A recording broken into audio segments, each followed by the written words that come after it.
boa noite a todos, boa noite. Estou muito feliz de estar aqui, encerrando esse palco hoje.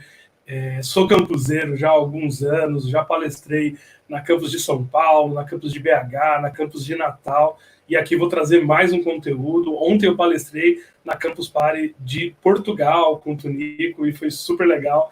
E aqui eu vou falar um pouquinho sobre 5 elementos para empreender com impacto. É importante que a gente hoje pense no impacto que a gente pode gerar sendo empreendedor, né? E não só aquele empreendedor que cria uma empresa, mas o intraempreendedor também, que empreende dentro de alguma empresa e que tem a chance de gerar impacto. Então, tudo que eu vou falar aqui, ele tem uma dupla aplicação, né? Ele pode ser aplicado para um empreendedor que está montando um negócio, seja uma startup, um negócio tradicional, e também pode ser aplicado diretamente para quem de fato não empreende ainda e pensa em empreender, mas pode empreender dentro de uma empresa, dentro de uma iniciativa. Tenho certeza que o conteúdo vai ser bem legal, é rapidinho, 30 minutos, e se sobrar um tempinho a gente faz ali perguntas e respostas, mas eu estou lendo aqui o chat, então fiquem à vontade para compartilhar, para interagir. Vou ficar muito feliz de ver essa interação aqui. Vamos lá, então. Começando aqui, sou Rodrigo Terron, sou o CEO e cofundador na Xiaomi, né? A Xiaomi é uma startup brasileira, a gente está quase completando 3 anos e estou feliz de ver muitos amigos aqui na live, pessoas que é da nossa comunidade, são pessoas próximas que acompanham o nosso dia a dia. Valeu por todo mundo que está aqui. Falando um pouco da Xiaomi, né? A Xiaomi tem 3 anos, como eu falei há pouco, são mais de 400 projetos realizados, são projetos realizados em 6 países. E ano passado foi um ano bem especial, a gente fez muita coisa nos Estados Unidos, fez algumas coisas na Europa, a gente tem olhado para a Latam, a gente tem mais de 100 clientes, né, e é algo bem interessante. Mais de 50 mil participantes na nossa base de usuários, e nos últimos 3 anos a gente gerou de faturamento mais de 5 milhões. Né, então é uma startup que está crescendo, a gente está ali o tempo todo focando em evoluir o negócio. E o que a gente faz em uma frase, e é importante a gente conseguir falar o que a gente faz em uma frase, a gente transforma, né, a gente cria dentro de empresas um atrativo, né, a gente torna as empresas atrativas para desenvolvedores. A gente entende que a empresa ela precisa cada vez mais se preocupar em como se aproximar dos desenvolvedores, né, os talentos em tecnologia. O tempo mudou e a empresa que não pegou ainda vamos colocar essa oportunidade de sair na frente e se destacar, ela perde muito, né? Ela não só tem dificuldade de recrutar, mas ela tem uma dificuldade muito grande de reter. Ela perde os bons desenvolvedores para o mercado. E aí eu trago aqui um paralelo, né? Quando a gente pensava em desenvolvedores na década de 70, a imagem que a gente tinha era mais ou menos essa, né? Era um desenvolvedor que ficava dentro de um CPD escondido, era uma área da empresa que era aquela área que você falava, pô, não vamos levar o cara na tecnologia que a gente vai passar vergonha. Porque tinha aquela coisa, né, pô, é o geek, é o cara nerd, o Steve Jobs aqui na foto, né, o Steve Jobs teve uma época que ele trabalhava na Atari que colocaram ele para trabalhar de madrugada, porque ele era aquele cara, tipo, que não se dava com ninguém, que tinha muita dificuldade de relacionamento. Então, o desenvolvedor naquela época, vamos colocar na década de 70, ele não era tão valorizado e ele não era o que eu falo que o desenvolvedor se tornou hoje, né? E aí eu trago esse paralelo com 2020 e eu trago aqui a capa da revista Exame no mês de março, que fala a corrida pelos devs, né? E eu gosto muito de ler esse texto aqui, porque ele fala assim, eles têm 20 e poucos anos, eles escolhem onde quer trabalhar, com qual salário, para contratá-los, empresas chegam a comprar startups inteiras. Escolas de formação nascem no Brasil afora, já com fila de espera. Bem-vindo ao fantástico mundo dos desenvolvedores de software. Obviamente que aqui está um pouco exagerado, né?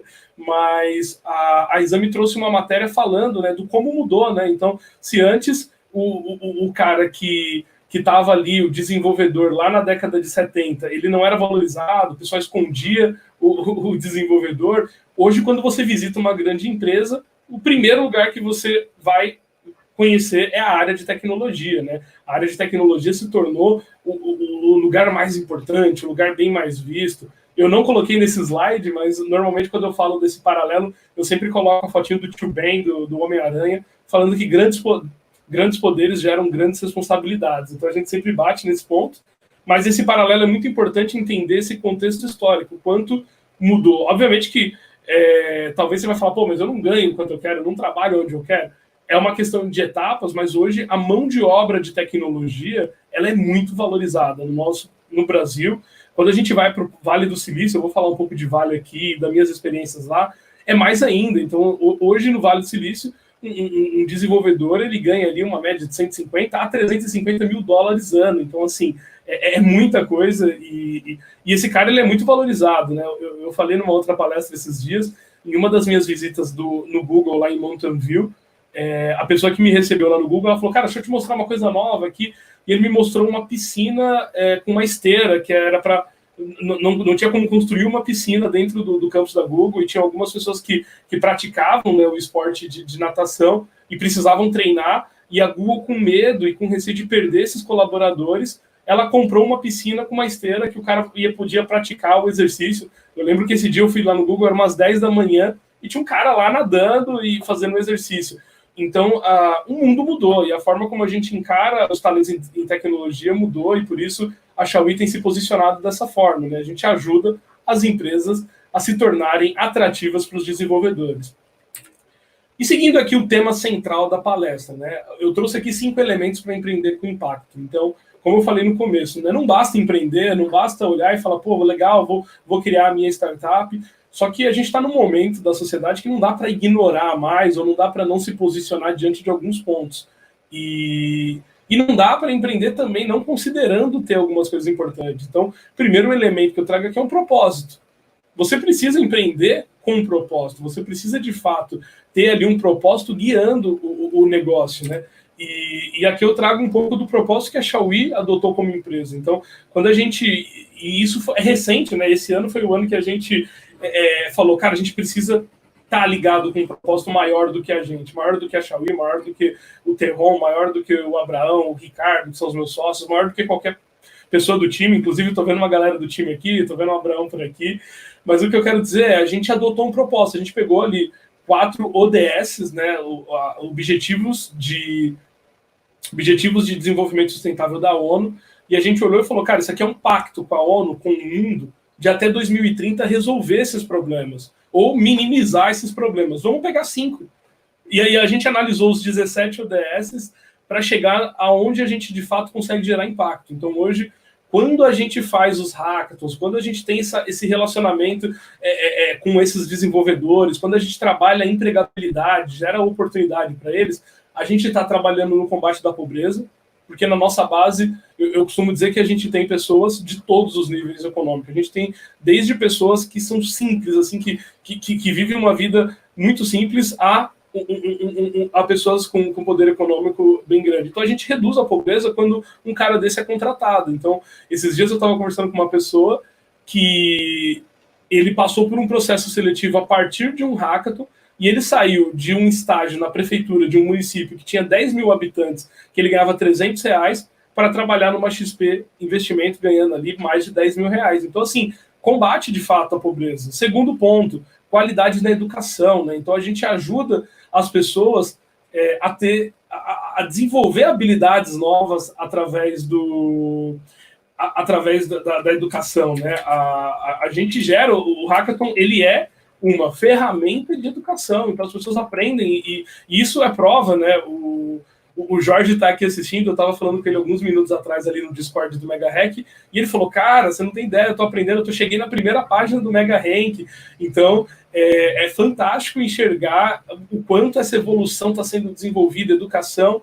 Terceiro ponto, a gente trabalha muito forte a questão de igualdade de gênero, e aí a gente entra num tópico de diversidade que a gente vai falar daqui a pouco, mas hoje é essencial que uma empresa se preocupe com diversidade, se preocupe em gerar um espaço que é bom para todos. E a gente adotou esse ODS, e particularmente é um dos que eu mais gosto.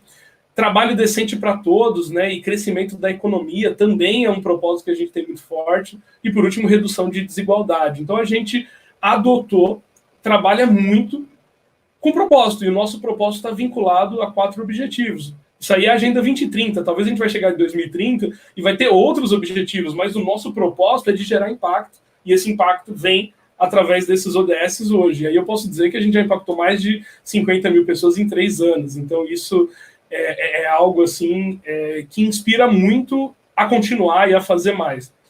Seguindo aqui no nosso material, eu vou falar do ponto 2, que é cultura, né? Então, é importante que uma empresa se preocupe e desenvolva um cenário cultural atrativo. A cultura é a base do negócio. E falando de cultura, eu trago um case aqui do Airbnb, né?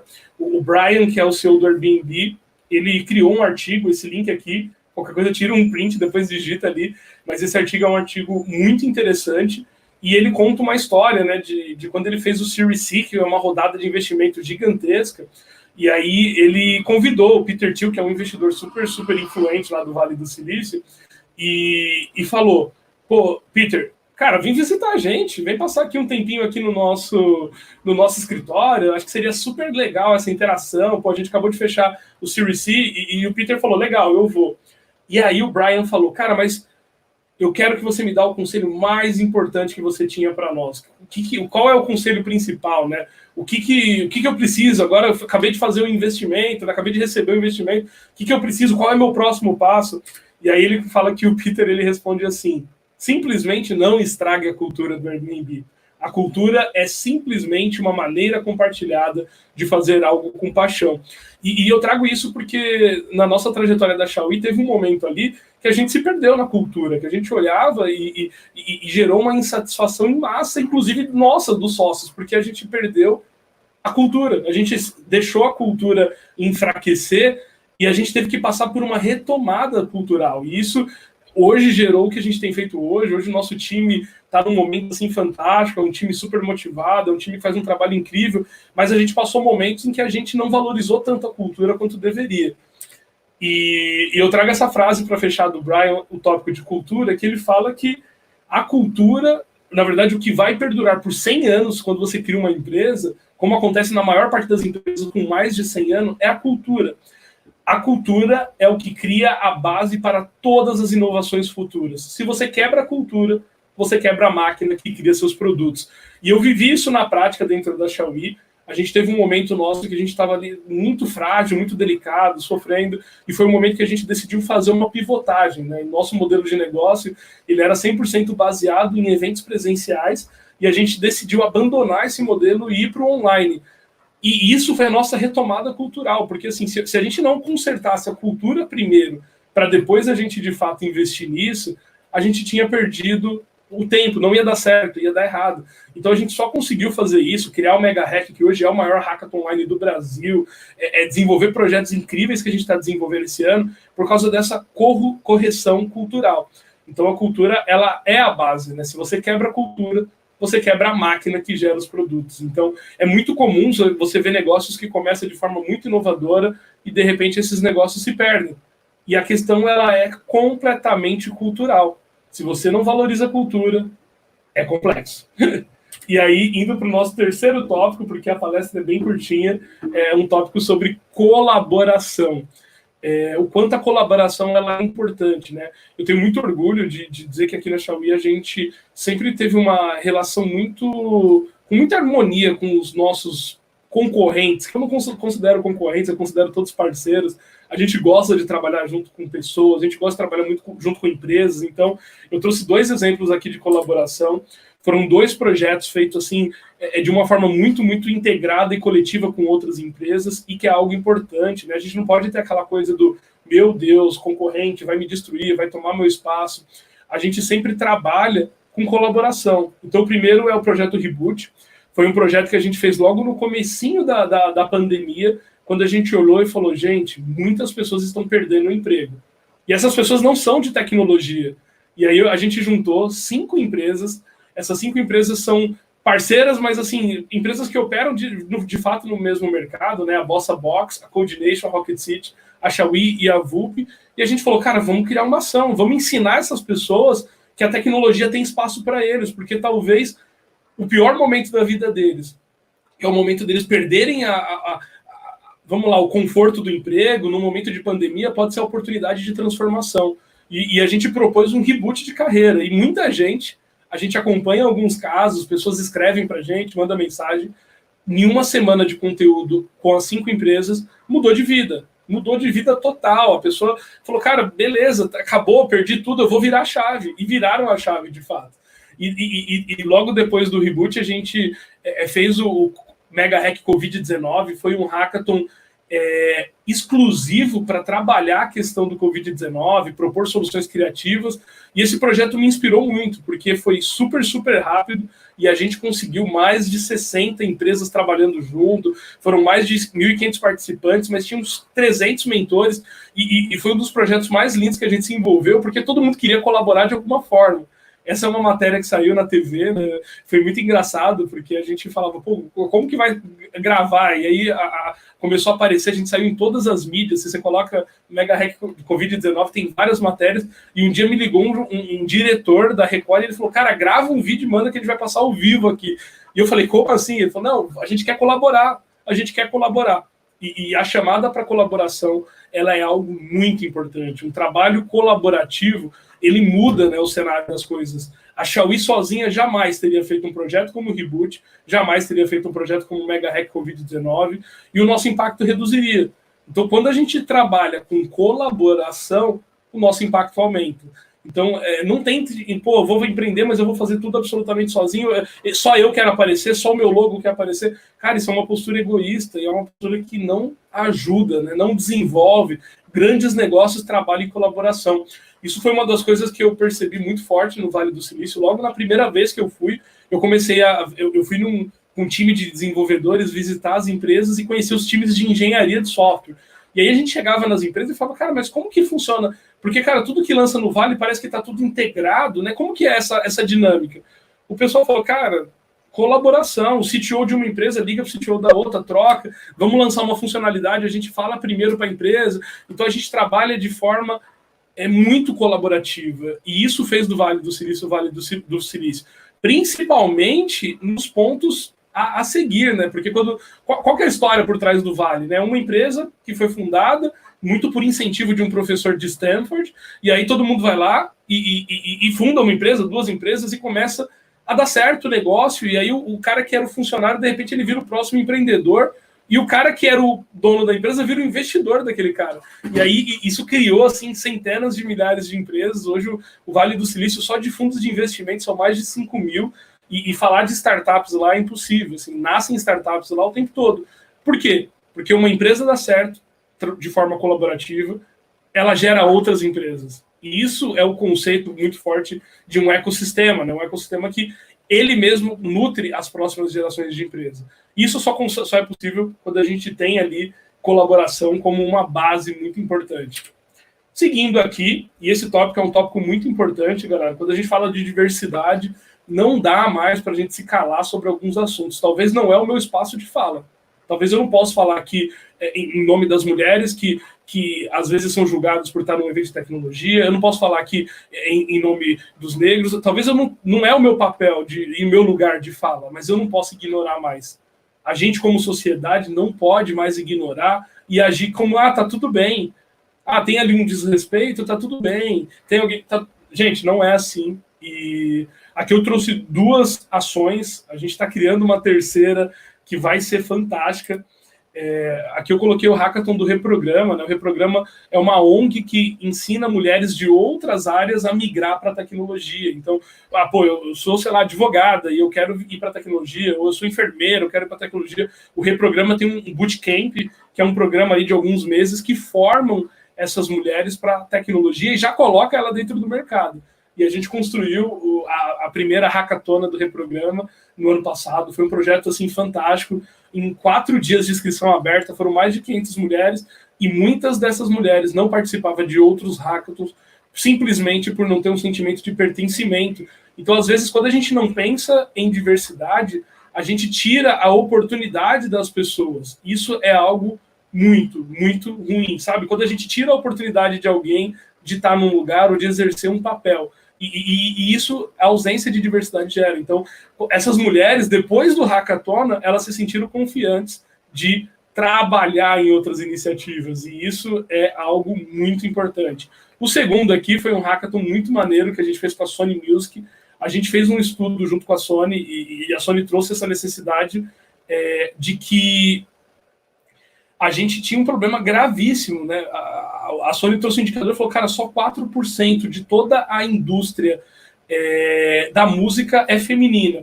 E isso foi algo assim muito impactante para a gente como Xiaomi. A gente trabalhou junto com a Sony, criou um hackathon incrível para falar de diversidade. E indo para o quinto e último tópico, né, que é um tópico aqui que vai falar um pouco da questão de comunidade, e aqui eu vou trazer um pouco, o Jorge falou ali já de panfletagem, eu vou trazer um pouco do meu case no Vale do Silício. Quando a gente chegou no Vale do Silício, primeira coisa, a gente falou, cara, como que a gente vai trabalhar no Vale do Silício e criar, de fato, uma comunidade, né? Porque a gente, cara, brasileiro, imigrante, nem inglês direito fala, chega nos Estados Unidos para empreender, como que a gente ia fazer isso? Através de comunidade. Então, a gente foi lá, criou a BMTAP. Se vocês acessarem o site bmtap.com, é um site da comunidade que a gente desenvolveu e criou lá no Vale. Tem mais de 1.000 membros. Hoje a comunidade ela se sustenta. A gente tem voluntários lá que conduz e montam os meetups, mas a forma que a gente achou de criar uma conexão com a comunidade foi gerando valor. Comunidade é algo sobre gerar valor. A gente precisa gerar valor para as pessoas. Então, quando a gente pensa em comunidade, quando a gente pensa no resultado, o resultado da comunidade não se paga. Então, a gente fez mais de 15 eventos lá nos Estados Unidos, reuniu mais de 1.000 pessoas, conseguiu patrocínio para pagar a comida, o lanche, fazer aqueles eventos bonitos de forma voluntária, mas a gente gerou valor. Alguém foi no evento e falou, poxa, peraí, alguém está fazendo esse evento de graça, que ninguém me cobrou para participar. E essas pessoas foram a nossa porta de entrada para o mercado norte-americano. A gente conseguiu aprender muito e a gente conseguiu iniciar os nossos projetos nos Estados Unidos aqui. E aí o Jorge trouxe um ponto ali, que é uma história que fica no coração, né? Uma história muito bacana, que foi quando a gente chegou lá e a gente falou, cara, mas como a gente vai chamar a atenção dessas pessoas para falar de comunidade? E a gente aqui no Brasil já estava grande, já tinha vários projetos, e a gente já estava ali, super bem como empresa. Cheguei nos Estados Unidos, eu fui fazer panfleto, entreguei mais de 1.000 de panfletinho desse aqui, e eu chegava para o pessoal e falava, cara, você está sabendo do hackathon, ou melhor, você está sabendo do meetup? Cara, a gente criou um meetup, eu chamei o meu meetup, o primeiro meetup que eu fiz nos Estados Unidos, a gente chamou ele de BMeetup 001 After Developer Week. E aí a gente começou a trabalhar essa questão lá dentro, e eu falei, cara, você está sabendo do evento? Você está sabendo do evento? Está sabendo do evento? Eu falei com mais de 1.000 pessoas para formar a base da comunidade. Então, a comunidade, ela envolve gerar valor e ela envolve mostrar que você está gerando valor para as pessoas. As pessoas que saíram desses eventos e que foram, elas falavam, cara, essa empresa eu nem sei que é Xiaomi. E era muito assim, os caras falavam, cara, não sei nem pronunciar esse nome, não sei o que vocês fazem, mas, cara, que maneiro. Obrigado por ter feito esse evento, obrigado por trazer um palestrante do Facebook, por trazer um palestrante do Twitter, por trazer um palestrante da Google. E aqui, quando teve o Developer Week, que foi essa conferência, eu entrei em contato com eles e falei, cara, eu preciso de ajuda, estou começando uma comunidade. E os caras falaram, olha, cara, a gente não pode ajudar, sinto muito, você que lute, famoso você que lute. E aí eu fiz essa ação de panfletagem e a gente... acho que trabalhou tanto com essa questão dentro do evento que o pessoal da organização mandou um e-mail para toda a base do Developer Week falando do nosso meetup. E é algo assim que marcou muito a nossa vida. Eu fiquei muito impactado quando eu recebi esse e-mail e eu falei, cara, as pessoas estão vendo que eu estou gerando valor. E quando as pessoas elas observam e percebem que você gera valor, esse valor volta para você. E isso resultou para a gente mais de 30 projetos internacionais em 2019. Esse primeiro projeto aqui, essa fotinho, eu nunca vou esquecer. Esse rapaz aqui do meu lado é o Kai. O Kai ele é filho do Elon Musk e ele organizou, junto com outros amigos da escola, o Angel Hack em Los Angeles. E eles usaram a plataforma da Xiaomi. E foi um evento assim que eu fiquei muito, muito feliz de ver. Foi na sede do Snapchat em Venice, né, em Los Angeles, e foi incrível. E eu conheci o filho do Elon Musk, para mim isso marcou a minha carreira, zerou ali a vida como empreendedor. Na sequência, a gente teve esse outro evento aqui, que foi em Fremont, é uma região mais, vamos chamar assim, uma região mais de periferia da Califórnia ali, da Bay Area, e a gente começou a trabalhar com esses pontos ali, falando, cara, que legal, vamos desenvolver, vamos trabalhar em cima disso. E cheguei lá, eu fui impactado com a galera, assim, filhos de imigrantes participando de um hackathon e falando, cara, é a minha única chance de ter uma oportunidade aqui no Vale, de ter uma oportunidade que vai mudar a minha carreira. E foi algo muito interessante, porque a gente imagina que nos Estados Unidos é todo mundo muito bem de vida, todo mundo muito rico, e tem aí filho de imigrante que não tem oportunidade. E essas pessoas, elas olham para os hackathons e veem oportunidade. E essa terceira foto foi um projeto que a gente fez num ginásio de um high school.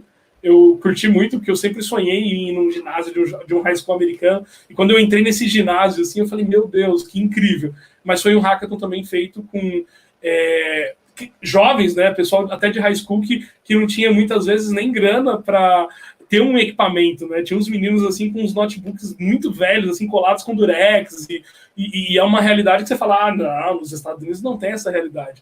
E foi um trabalho assim com comunidades muito, muito forte. Eu tenho mais 3 minutos e eu queria fechar minha palestra com essa fala da Nancy. Faz muito tempo já que eu sempre cito ela nas minhas palestras, porque ela trouxe essa frase que para mim é muito interessante, né? Ela fala que o futuro não é um lugar para onde a gente está indo. Então, vamos lá para o futuro. É um lugar que a gente precisa construir, que a gente precisa criar, que a gente precisa inventar. E isso é algo que a gente vem fazendo dentro da Xiaomi. Isso é algo que mudou, deu um propósito para a minha vida como empreendedor, mudou tudo, absolutamente tudo. E o notebook não era Mac, não.